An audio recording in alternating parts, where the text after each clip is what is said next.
today, or rather next week, I propose to deal with the entire section, that all the 5-6 sections that deal with Eklavya. So this session we will be dealing a little, only few of the elements, few of the sections from 40 to about 45. And but more important than that, see, when we are dealing with the Kunti and five children, we had brought that concept of God, that God had come down from somewhere, and they interacted, or rather she called them, and then they interacted, and each one of them gave her a son. I thought somebody will question this. What is this? Is it a complete myth, or is it something of fact? So, and I posted one video also about Devdutt Patnaik, where he also mentioned that some myth is somebody's fact and somebody's fiction, but nobody really questioned that. I thought it would be a good idea to, although we are all brought up in a Hindu tradition and we sort of generally know, but yet I am quite sure most of us are not really clear कि आता कहाँ से है. ये इतने सारे, there are so many gods. Do we have one God or no God or many gods? And if they are there, what do they mean? Is one God not enough, or why do we need so many gods? These are questions. It used to come to me, and when they were a little clarified, I thought I should share with you, so that we all become a little wiser. That's all. It's a sharing process. Now, if you see in Hinduism, I posted a little bit of a few 2-3 pages from Shashi Tharoor's book, where I thought he had done a very good job of spelling out what Hindu really is, or is. See, he has said that there are no fundamentals, no founder or prophet, no organized church, no compulsory belief or rites of worship, no uniform conception of good life, no single sacred textbook. There are no compulsory dogmas. There are simply no binding requirements of being Hindu, not even a belief in God. So we are completely free, but that also has a problem. If somebody asks a Muslim, why you are a Muslim, why are you Muslim? He'll say, my belief is that there is only one God, Allah, and there is no other God, and that Prophet is his, and that Muhammad is his Prophet, and that we are required to pray, offer namaz about 5 times a day, plus once a year for 30 days. We are supposed to hold fast. Once in a lifetime, we are required to go to go on a Hajj and do charity, etc. Similarly, if a Christian were to be asked, what he would of course say, I'm a Catholic because I believe that Jesus was the Son of God who sacrificed for the sake of man. Then a Catholic believes in Immaculate Conception and virgin birth, offers conception. He goes to the church and prays in a particular manner as guided by the Pope, and the entire, they have a supreme, organization which is controlled by the Pope, and everybody owes allegiance to the Pope rather than anything else. Now we don't have any such issue, or rather any such institutions here. We have none at all, and everybody is entirely free. So that does. So then the question comes in: what is our philosophy? Do we have something which binds us or directs us, or what? The difference between all these two theist religions, especially two large religions, which is Christianity and Islam, and Hinduism, is that in Christianity and Islam you've got one philosophy, and whereas in Hinduism we don't have philosophy, we don't believe in anything, we are seekers. So several paths have been laid out by various gurus or various sages, saints, and with these paths we are expected to find our own truth and find our own God, or whatever we call it. Now it is this which I wanted to share with you very quickly, starting with, it's not in particular, it's not arranged in time-wise, but I've done it in such a way that will keep on giving us some idea of why these paths are important, or what is something, in respect of in our case, how we differ from them, and why understanding of our philosophy is relevant to the book. I'm not interested in Hindutva. I was told somebody has given this thing that are you going to indulging in Hindutva? I said no. That's not the point at all. I don't know what is Hindutva. I do believe it's some kind of political philosophy, but we are not concerned with that. I'm just, and very briefly and broadly, I'll be bringing out the why we are a little confused, and the gods especially when it comes to God and sages, etc. They're behaving in a particular manner. Is it how does it fit in into the exact story that we are going to be that we are discussing? So, starting with the Charvak philosophy, it says that man exists and so does the universe. There's on the other one hand, you have got man. I can feel myself. I can see myself. I can sense myself, and certainly I cannot deny that I exist. In the same manner, everything around me exists. But other than that, nothing else I can see. I can touch. I can smell. I can hear. So whatever I can do by my senses, these are the things that are real. Everything else is imaginary, and we don't bother about it. So what happens? How do we become conscious? That was a question that was asked. That philosophers have asked these people. They said no. Just like everything grows, anthill grows from the soil, plants grow from the soil. So also man and everything else grows from the soil, and eventually at death it merges with it. There's nothing else. Consciousness also comes from the universe or the earth itself. So this was the earliest kind of philosophy. Now, how does it multiply? How is the universe created? They said there are 4 elements are there, and they've got a few rules. And if they combine with them in certain particular manner, then the whole universe with all its diversity can come into play. This seems a little strange and not really possible, but just for people, information of everybody. So Stephen Hawking, the late Stephen Hawking, who held was one of the in his time the greatest living scientist we had. He had shown in his book The Grand Design that indeed, if there are just 4 elements, nothing more than 4 elements, and we have just a couple of rules, simple rules, not complex rules, very simple rules, and we let them together, and they will keep on interacting and multiplying till we can get very complex structure representing the human being, and of course all the wide diversity in nature that you see. So it is not that it's impossible. So that is one way. That path is certainly possible, and we would be able to see the truth that by that method also. Now, when it comes to the theist philosophy, now the second one is what I called a theist philosophy. Theist philosophy is one where you have a single God. This is as in Islam and as in Christianity. In fact, even in Hinduism, that word Hinduism is a misnomer, or rather has to be understood. It has a very, very wide connotation. So, especially the Kashmiri Shaivism or the Trika Shaivism, this which was very popular in the ancient times, in not just in Kashmir, but in areas such as Odisha, Maharashtra, Tamil Nadu, and rest of the country also. This used to compete with Jainism. These were 2 oldest religions. In fact, perhaps the mother religion. These 2 were the mother religions.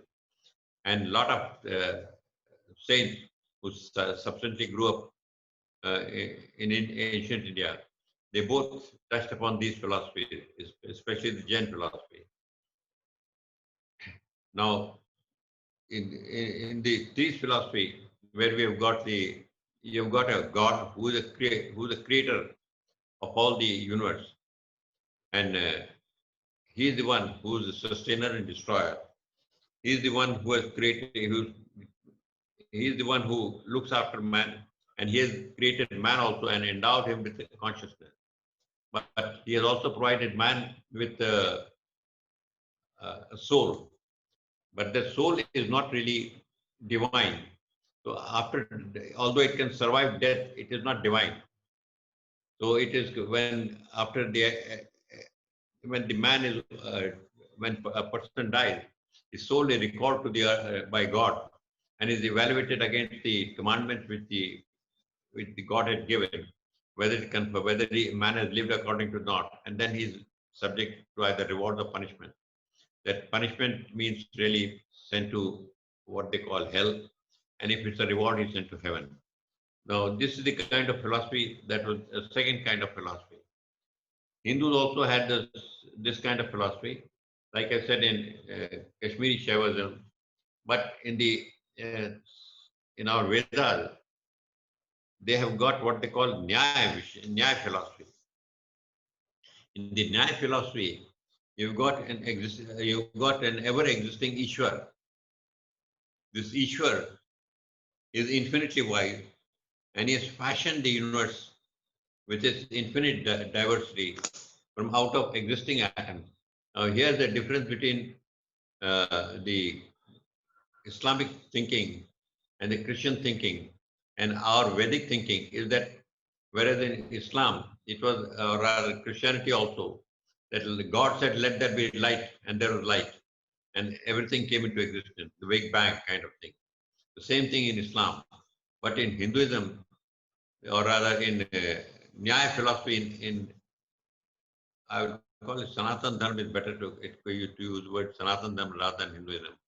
But in Sanatan Dharma, you don't have Earth is, or rather the universe is created by God, but this God is not as a little different from the God in the other religion, where in that case everything, including the primary material, was also created by the God.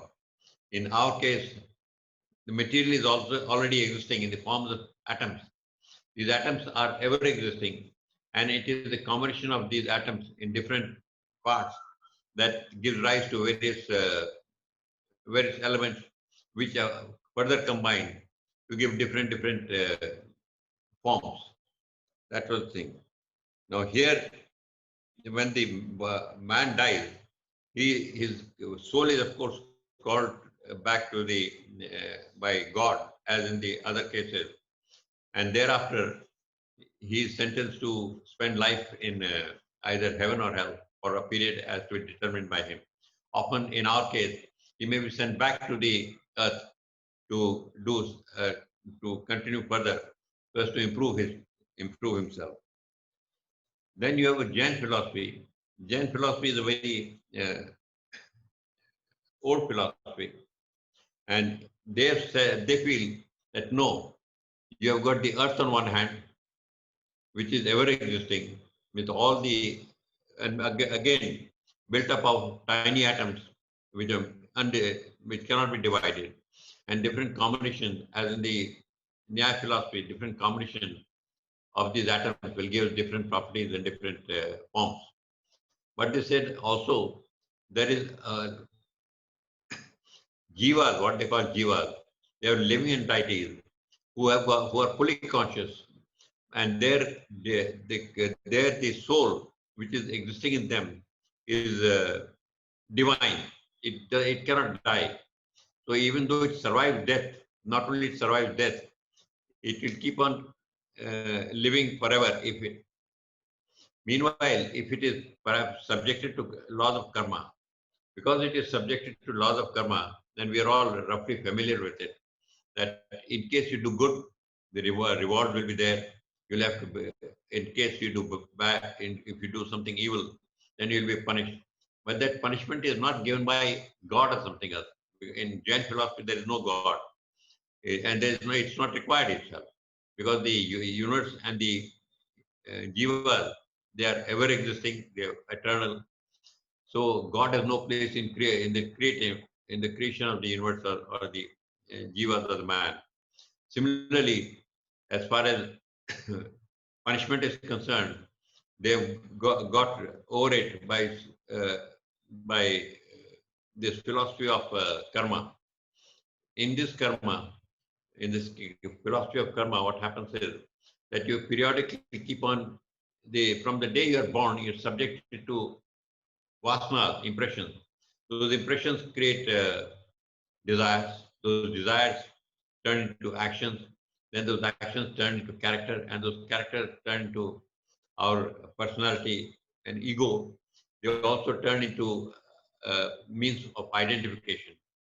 Now, however, it is possible for man to be able to get rid of all the karma, and this has been told in the case of Jain as well as in the similar philosophy which is put there uh, in the Veda. And all these jivas which is there, they keep on rising up periodically in different levels, depending upon how much progress they have made uh, in the spiritual field. Almost exactly identical is the philosophy, what they call Sankhya philosophy, which in Gita is greatly pressed upon. In those who are studying the Gita, they would know, in not only chapter 2, in the first Sankhya philosophy में what is it they have prescribed there. And उसमें ये बताता है that again, that you have a Purush and you have Prakriti. Purush is also ever existing. Prakriti, which is nature, which is also ever existing. Purush, however, is consciousness. It is not God. Although it is called Purush, but it is consciousness. And Prakriti is nature. When these two get together, then a form is created. That form has a tiny bit of Purush in it in the form of Atman. And this Atma is divine. So after death, it goes to the back to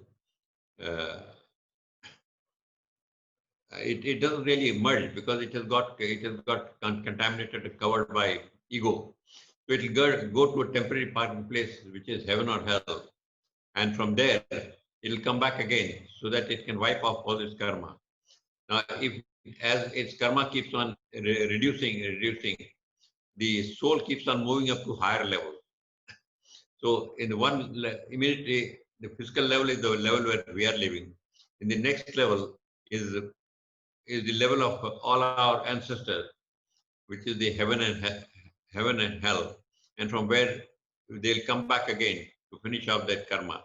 In case of Jains, it is called cleaning of that karma.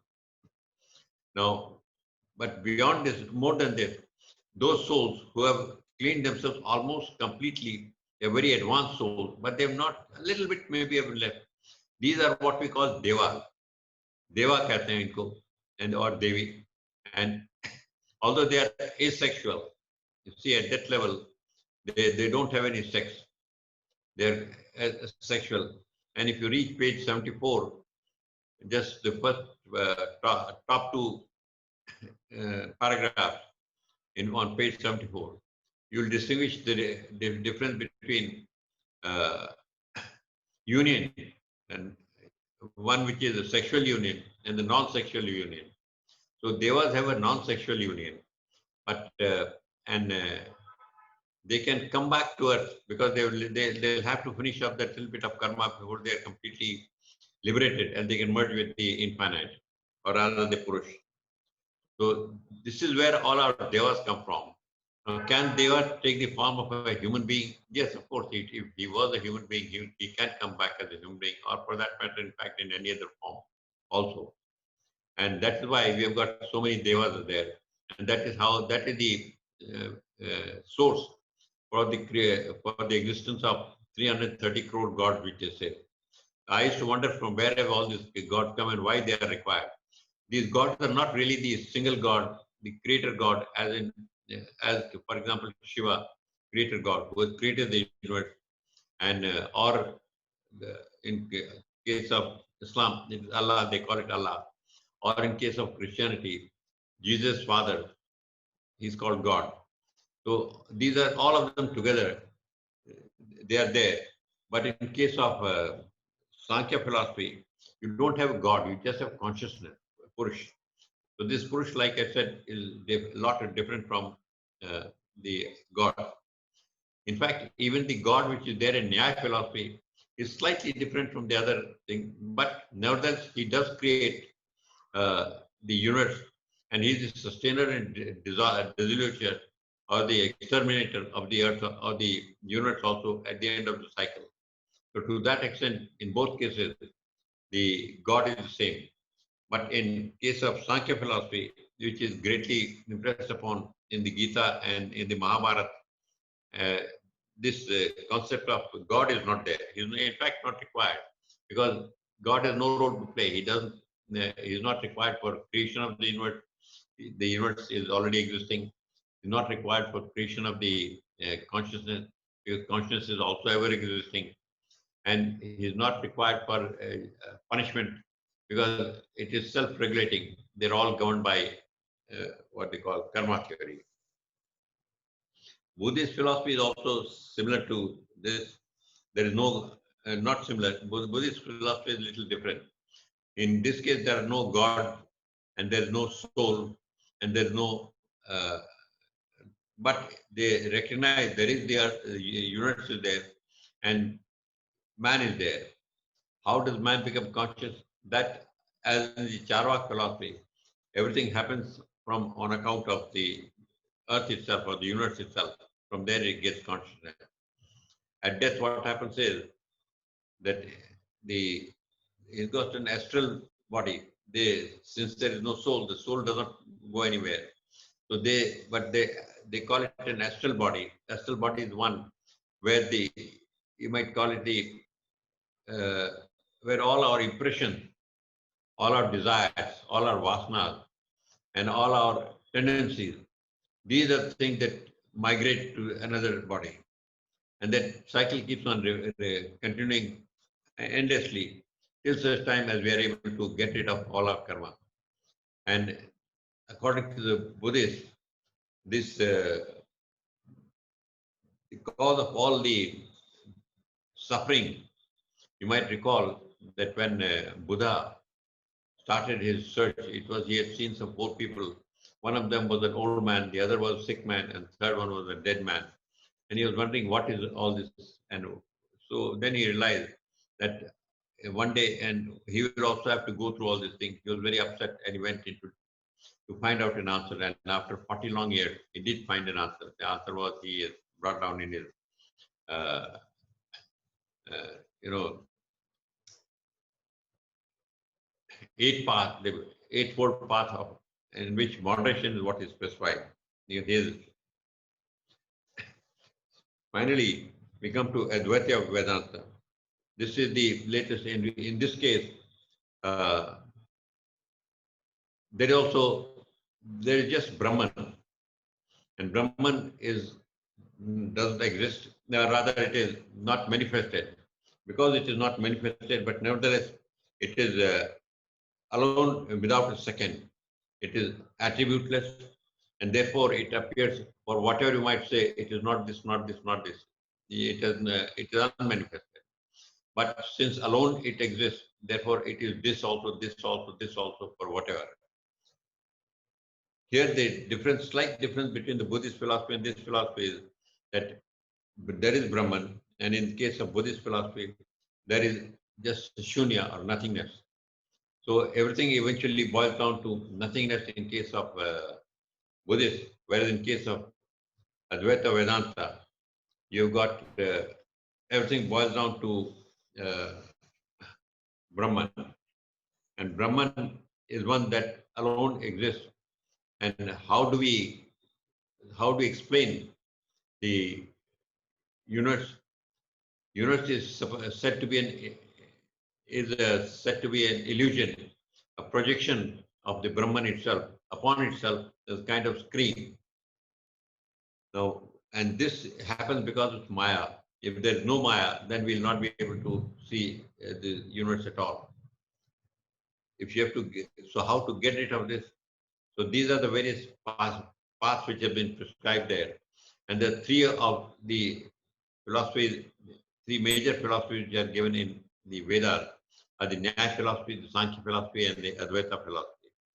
The uh, Nyaya philosophy is suitable for devotees, whereas in the case of Sankhya philosophy, a lot of karma. It's for a karma yori, for a man of action, and the Advaita is for a man of knowledge, one who is searching out the truth. And these are three things they exist simultaneously. That is why when somebody asks you, what is your philosophy? We are a little confused. What is our philosophy? We don't know. Then somebody asks, where do all these gods come from?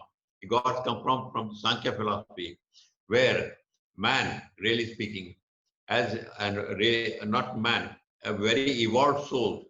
It may rishis, it may be sages, it may be others. All those who have been evolved considerably, they're all God, and they live or they remain not on the earth, but they remain in very subtle stages in the higher level. And from there, but there also they have to eventually complete all their karma, however little it may be. And that's why they have to interact with people on the earth. And occasionally they may be called to earth, or they may come to the earth on their own volition. And that time they are very happy because they get an opportunity to complete their karma. So when anybody from the earth, a really pious soul, they won't be coming on their own, or rather casual. You come here, God, come here. It's not like that. But if a pious soul were to call them, and for some specific reason, they would venture and come down, as it happened in the case of Kunti, who desired to have a son from four of these gods, starting with Surya, then with Yama, then with Vayu, and then with Indra. So that is how they come from the heavens. Now, can they really come? This has been described very beautifully by Swami Yoganand Paramahans in his book Autobiography of a Yogi. And in that autobiography of Yogi, he described how his master or his guru, Swami Yukteswar, who had left his mortal frame and gone to the higher level. One day he decided to visit his favorite disciple, Swami Yogananda, and did come down in his physical human form. And he described how when he clutched him, it was not air or light or something. He was there in a very physical body, and which he could feel. And in fact, so he crushed him so hard that his guru had to tell him that please relax a bit, relax your grip up a bit, it's hurting. So to that extent, they are very real. And then he asks his guru, tell me something about the other world. So there he describes in great detail that it's a lights are there, all the souls are there who are highly evolved. And there also they've got gurus who have to take them further higher. And as in case of in the Jain, you keep on rising up the various levels till you come to the seventh level, after which, of course, all your karma is over. You become perfect being. And as in the case of Jain, you are not liberated. Liberated in the sense that you don't have to take any more birth, but you'll continue to exist in the highest plane forever, not interacting with the human beings at all. But you will be there in your perfect state. In the case of Sankhya philosophy, in the same manner, they keep on rising up to the highest level when all the karmas over. Then they merge with the Purush. So that's what is the only difference. Otherwise, it's perhaps almost exactly identical, excepting in nuts and bolts when they come down to reality. Now, this is the thing which I was really perturbed and not perturbed. Really, I couldn't understand. It used to confuse me. So I thought I should share with you. And once this portion is clear, we'll start really appreciating Why these, when we talk that gods come down, gods behave in a particular manner, then we can realize that gods are nothing but human beings who have reached a very high spiritual level, where but they still have a tiny bit of karma to be exhausted. Once they are exhausted, they'll be liberated. Now, this is a very important concept which we should all know. And once this is clear, the understanding of various metaphors that will come in. Otherwise, I have to wonder these metaphors whether they really uh, mean something, or are we just dealing in fairy tales?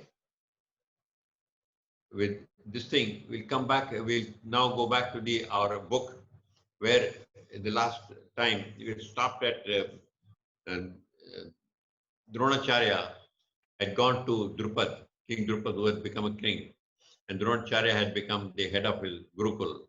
He had taken over from his father, Bharadwaj, sage Bharadwaj, who had expired.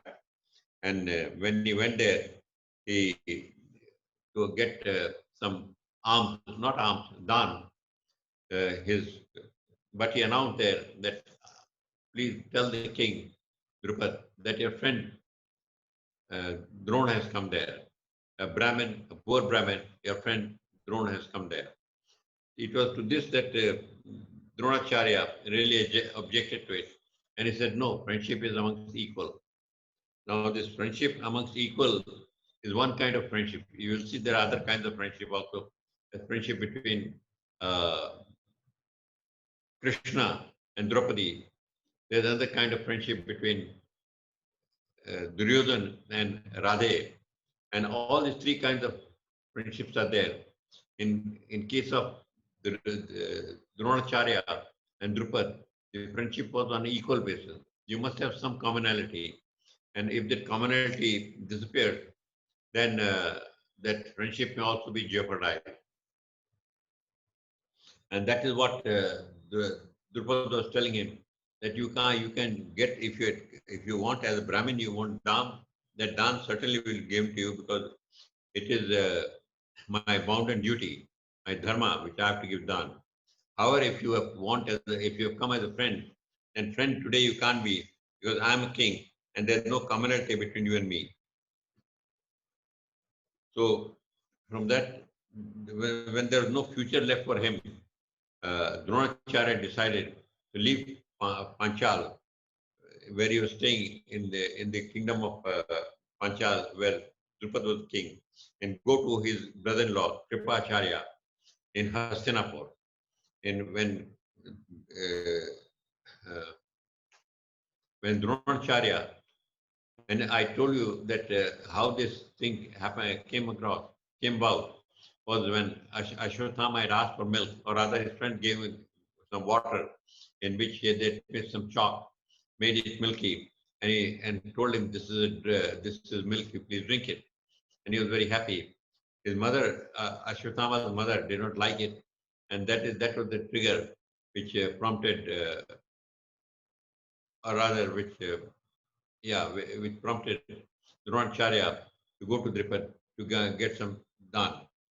Now, when he could not get the done and he's come back, he decided to go to Hastinapur. In Hastinapur lived his brother-in-law, whose name was Kripacharya. Kripacharya was the son of sage uh, uh, Shraddhavan. Now, Shraddha means faith, and Van means one who has faith. And Kripa is grace. Acharya is, of course, a very learned master. So, in nutshell, you can say these two metaphors combined. They tell you that from faith begets grace. If you want grace, you must have faith. But and faith, if you recall, even as in the story between Ganga and Shantanu, uh, Ganga had made a promise, or rather made Shantanu promise, that he will not ask into any act which she commits. If that is acceptable to him, then she is willing to get married to Shantanu. Shantanu had of course agreed, and they lived quite happily. And she has said, if you don't question my any act of mine, you live in bliss and be happy. And that's what happened till for her, till the 7 children were born. It was only in the case of 8 that suddenly he became very upset and he questioned Ganga. That was the time when he lost his faith. And here also, uh, Shraddhavan means faith, one who has faith, and Kripa means grace. So, if you have faith, then you can get grace. Now, what is faith? Faith is blind belief in someone. If there is evidence to the, then of course you don't need to believe. Then that it becomes a fact. You can evaluate that evidence, and if find it's true, then it's a fact. If it's not true, then it's a false. But when you have no evidence, or put it this way, when you don't have evidence that which will satisfy an ignorant person or one who does not know, then that is the time when you need faith. Now, faith is like, as in the case of a blind man, he cannot see the stars at night. He cannot see the rainbow. He cannot see the butterflies flitting about in the garden. He cannot imagine what the colors are or what light is.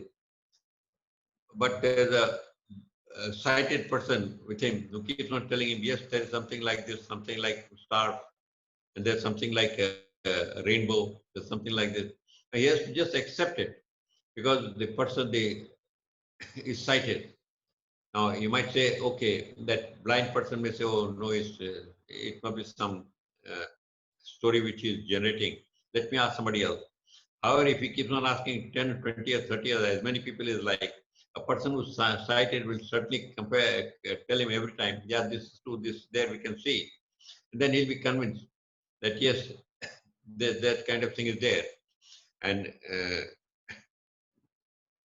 that is what the Guru is there for. Guru is the one, he is sighted. He is the one who can remove, who can give you, who can remove your darkness and and tell you what and show you the light. But like I said, this light is little slightly uh, light is not merely in the sense that he can see his sight. Guru gives you freedom, complete freedom from this thing. And now faith is already within us. We have to bring out that faith. How to bring out the faith? You bring out your faith by complete surrender. Because faith is not just blind belief. It's not a question of getting required some returns. No. For example, faith we have to have every day. Now, even in our everyday affair, we do need to have faith. For example, you put your money in the bank. Now you know, of course, that the bank has never failed. And you know that they've got very good systems. There's no corruption in the last 50 years. They've always given a return. But still, when you deposit money and you hope to get it back on time whenever it demands, that it is faith which is working there. Similarly, when you sit in an aeroplane, you know it's a good airline. All the mechanics there are very good, who take good care of the engines and everything. And the pilots are well trained. Even if there is something amiss in the atmosphere, these pilots will be able to take care and bring it back alive. But still, it is faith that takes you there and makes you accept that situation. It may be a hospital or it may be anywhere, even in your job, in your day-to-day affair. It is all, faith is always, you must have faith. You cannot survive without faith. Faith in God or Guru is the same thing, except that it's at much higher level. Because our God you don't know at all, and you don't know what He will do with you.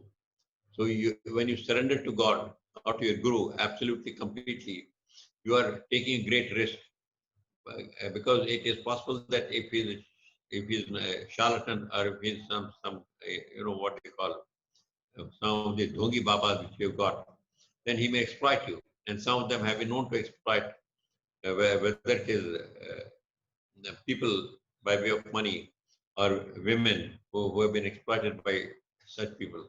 So you have to be very careful. And nevertheless, in order to be able to have faith, complete faith, you will have to surrender. and accept that kind of risk, so to say. Yeah.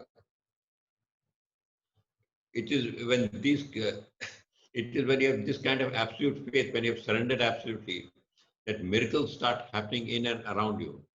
As we shall see later on, in case of Draupadi, when she, an attempt was made to strip her, she appealed first to everybody, to all the elders. Then she appealed to her husbands, who were all very powerful people, but nothing they could do, and they just did not help her. So she turned to Krishna, and she had a lot of faith in Krishna. And the moment she turned to Krishna, immediately uh, miracles started happening. And the 5 yards or 9 yards of sari which she was wearing kept on multiplying and multiplying, kept on one after the other, kept on increasing till his Dushasan, he got tired and let her go. So that way, that faith is very important. Faith, as we see later on also, it is the first garment that we wear, and over faith, everything else is uh, is provided. Now, when Dronacharya went to Hastinapur, and he told his brother-in-law that he had come looking for an opportunity to serve here because it had become very difficult. Even though our requirements are as Brahmins, our requirements are very meager. Nevertheless, we do need some sustenance. And therefore, since there's no future in Panchala, I've come here. Kripacharya, who was the Kul Guru of that clan, that Hastinapur, Kuru clan, he took him to Bhishma and told Bhishma that here is my brother-in-law who has been trained or who has been a disciple of Parshurama, and I wonder whether you will be able to utilize him. Bhishma, who was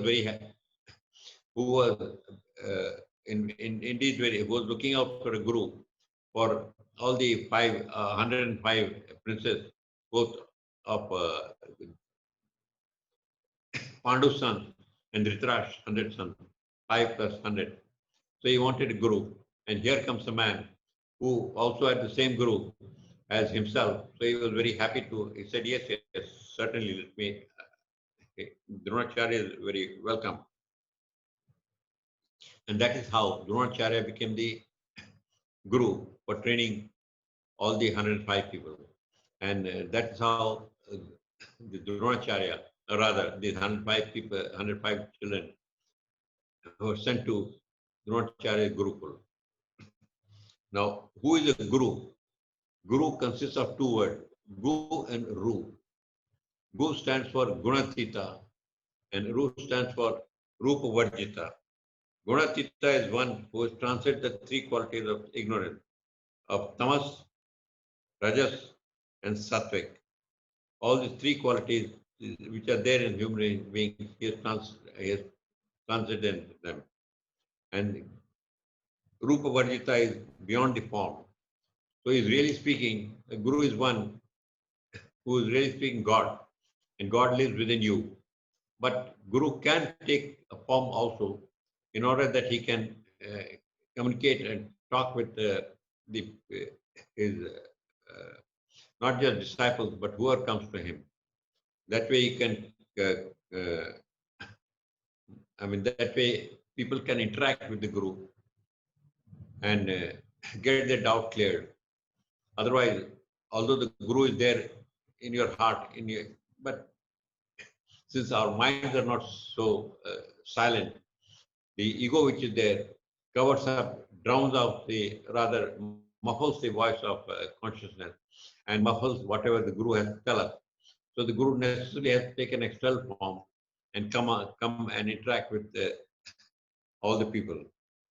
Now, in those days, in ancient times, the system of education was that there was a Gurukul who was headed by one Guru, and there may be a number of assistant Gurus. And primarily, they were all the students who had studied there, and the senior students would act as an assistant to the Guru. But the Guru was one who was the head, and he would impart education to all the children who were there. Now, children were sent generally around after the age of 10 or so, by which time they could take care of themselves. Otherwise, it would be difficult, if the children were very young. then the guru would have to arrange for taking care of the children. So that's, and secondly, so all the primary education which was there up to the age of 10, the children need to acquire at home itself in what they call the Bala Avastha. And there, uh, they would be through, they will learn through their parents, all the elders. And what is it that they learn? They learn values. The principal values are five: Satya, Dharma, Shanti, Prem, and Ahimsa. Ahimsa. These are the five basic fundamental divine values which they are initiated at their homes to their parents. And when they come to the, the Gurukul for the Brahmacharya, that is where these five values are further strengthened. Of course, they're also taught self-reliance and self-restraint, and the self-control, self-restraint. These are essential things because they'll have to live a life in Gurukul of almost complete denial. They are not allowed to keep anything with them. And that's how, when Dronacharya and Drupad were there, they had very little things with them. They shared, and were, like good friends, they had to share everything. So there, Dronacharya and Drupad were at equal footing. But when he becomes the king, then they are no longer equal. And that's how it is sometimes portrayed as if Drupad was a wicked man. It's not that. It was just acting as per his knowledge, as per his concept of what is friend. And that was an equality basis. So whereas in the Gurukul, they were both equal, but when they came back to the respective uh, places, one became a king, the other became a head of his Gurukul. That is where the differences were there. In Gurukul, they were taught, of course, all these five principal values. They're taught self-control and self-restraint. But they're also taught not only self-restraint in every aspect, primarily celibacy, but also in the acquisition of wealth and in the acquisition of power of fame. They were taught there that these things really take you away from spirituality. You don't have to indulge too much in them. And they also learned that jealousy, or rather tolerance. Tolerance, like I said, that in our philosophy, you have to, it's based upon karma. Whatever so you will reap. If you hurt someone, you get hurt yourself. And because of this philosophy, uh, non-violence becomes of prime importance. The Jains go to the extreme extent of covering their face throughout they put on a mask. And as they walk also, and they walk considerably long distances every day, they keep on cleaning the floor ahead of them or on the ground ahead of them so that by mistake they don't step over any insect. This non-violence was taught even by Buddha and all the sages in, in the Sanatana Dharma, because violence is the one which is the most sure way of taking you away uh, from spirituality, from your progress towards the truth. In fact, in all the Vedas, there's not a single place where they say that non-vegetarian food or stuff can be eaten by you. Because this non-vegetarian stuff is, they realize that time, and today modern science will also confirm that when you're eating food, what happens when you consume food is that the food gets converted into you. As long as the food, let's say it's an apple or even a chicken or burger, that when you eat it, as long as it's outside the body, it has a different entity. But when you eat it, it gets into you, then it becomes a part of you. So really, our whole body and all the feelings, emotions, thoughts, etc., which are there, they are nothing but gathered from the food that we eat. In addition, of course, you gather from all the vasanas that you acquire. But a lot of these comes from the food that we eat. That's why they enjoy, in our case, It is enjoined that you take only sattvic food, not rajas or tamas. What is rajas and tamas has been defined separately. But food is very, very important. And it is here that they learn not only self-control, control over your food, because gluttony is not, I won't say gluttony, but eating for the sake of taste, taste bud, that is indulgence. So gluttony is one thing, indulgence is another thing. So you don't uh, indulge in indulgence rather take only what is limited. I was telling you about that eating non-vegetarian food. It has been found that that each of these cells also records is impacted by the happenings outside, and sometimes when it is very severe, then it is recorded in great detail. There's a case in medical history where a young child, a young girl, she was murdered. Now her heart was planted into another girl's heart, and who was having some heart problem. After transplant, the operation was quite successful, and the child in whose body the heart was transplanted, she became all right. And but however, periodically, very recurring, she used to have very recurring kind of nightmare. Not only when she was sleeping, but even during the daytime, she could see somebody coming to murder her, and her the experience was so real that the police had to be called. And when the police called, the description when she gave the description, it fitted one of the people there, and the chap was arrested, and he was on the evidence of this girl who had been transplanted the heart of the dead girl. That man was convicted and put into jail. Now, what I wanted to bring out was that whenever you kill an animal or a bird or whatever, उसकी जो भावना है, whatever emotions are there, the feelings are there, they also get transferred to us, and it becomes part of us. That's why we should be very careful about what we eat. Now, in the Gurukul, like I told you, it was a kind of holistic education where they were taught not merely the five major values, but taught scientific temper and how to all the other knowledge there, scientific knowledge that was also taught there. And once, but as in case of other places, in the Gurukul also, the students were subjected to tests. But testing in case of Gurukul is a little different, because in case of normal schools where we have been there, the teacher does not really know how good we are, so he has to give a test. In case of Gurukul, the Guru, however, that's not the case with Guru. Guru knows precisely in what stage his students are.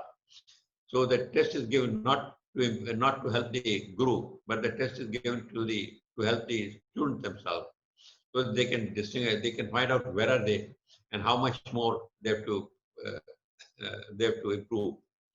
And every time Guru, the difference between that and in this case, in the case of Gurukul, is that Guru is like a ripe fruit and who wants to make all of the students also like him, completely ripe. And every time he tests a student, they test whether he passes the student, whether he passes or fails, whether he understands or doesn't understand. Some little transformation takes place. And this is definite, and this transformation is always in the case of students who moves for further progress in his spiritual journey. Now, once Dronacharya decided to give all his students a test, so he put a bird, or not a bird, model of a bird on a tree, and called Yudhishthir and said, "All right, Yudhishthir, take aim. You will have to shoot that bird down." So he took his bow and arrow, and Yudhishthir took his aim and said, "What do you see?" He said, "I can see that bird very clearly." "What else can you see?" "Well, I can see the whole tree, and I can see, yes, I can see the whole tree, and so many things around the tree also." Then Dronacharya said, okay, next person, he called Duryodhan. He asked Duryodhan, can you say, what do you see? He says, I can see the bird. What more can you see? Well, I can see the tree. And I can see a nest of the bird also, which is close by. Then Dronacharya told him, okay, you also move over. Then he called Bhim.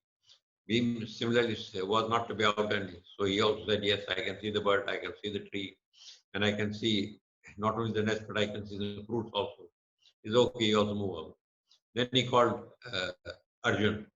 Arjun, when he's called, he said, what do you see? I see the eye of the bird. He said, eye of the bird. Okay, good. What else can you see? He said, I can't see anything else. Can you see the bird? He said, no, I see only the eye of the tree. Then he said, okay, it's very good. There's no need for you to shoot the bird down.